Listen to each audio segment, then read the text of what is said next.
हिंदू धर्म शास्त्रों के अनुसार अजा एकादशी व्रत करने से 1000 गौ दान करने की बराबर पुण्य की प्राप्ति होती है।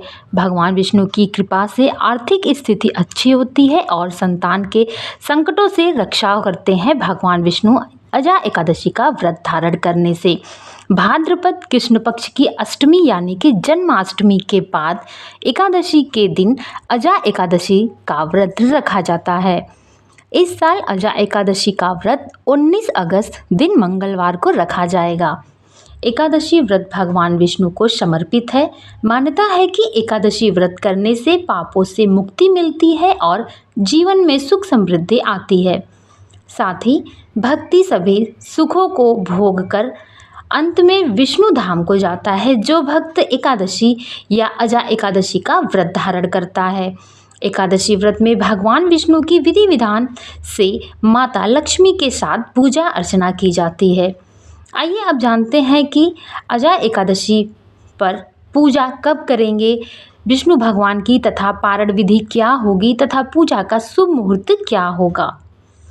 अजा एकादशी तिथि 18 अगस्त को शाम 5:22 पर प्रारंभ हो जाएगी और 19 अगस्त को दोपहर 3:32 पर समाप्त हो जाएगी। उदया तिथि होने के कारण 9 अगस्त दिन मंगलवार को अजा एकादशी का व्रत रखा जाएगा। ब्रह्म मुहूर्त में पूजा का समय रहेगा 4:25 से सुबह 5:09 तक। अभिजीत मुहूर्त में पूजा का समय रहेगा 11:58 से 12:51 तक रहेगा। इस बीच में आप पूजा पाठ अपनी कर सकते हैं।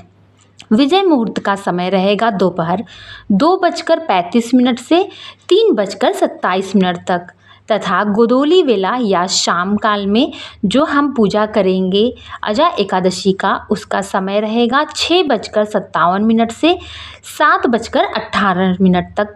इस बीच में आप गोधूली वेला की पूजा भी कर सकते हैं तथा अमृत काल यानी कि जो दोपहर का समय रहेगा पूजा का, वो रहेगा 3:32 से शाम 5:04 तक। इस बीच में आप अपनी एकादशी का पूजा कर सकते हैं। एकादशी व्रत का पारण 20 अगस्त को किया जाएगा। अजा एकादशी का पारण का शुभ मुहूर्त सुबह 5:58 से प्रारंभ होगा जो कि 8:30 तक रहेगा। इस बीच में आप अपनी अजा एकादशी व्रत का पारण अवश्य कर लीजिएगा। एकादशी व्रत का पारण द्वादशी तिथि के भीतर करना अत्यंत शुभ माना जाता है।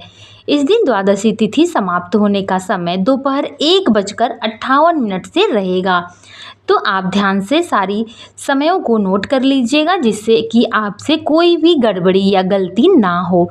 व्रत विधि विधान से करना चाहिए। व्रत के नियमों को अवश्य पालन करना चाहिए। हमारे पुराणों ग्रंथों में भी लिखा हुआ है कि किसी भी एकादशी का व्रत अगर हम धारण कर रहे हैं तो वह द्वादशी युक्त होना चाहिए।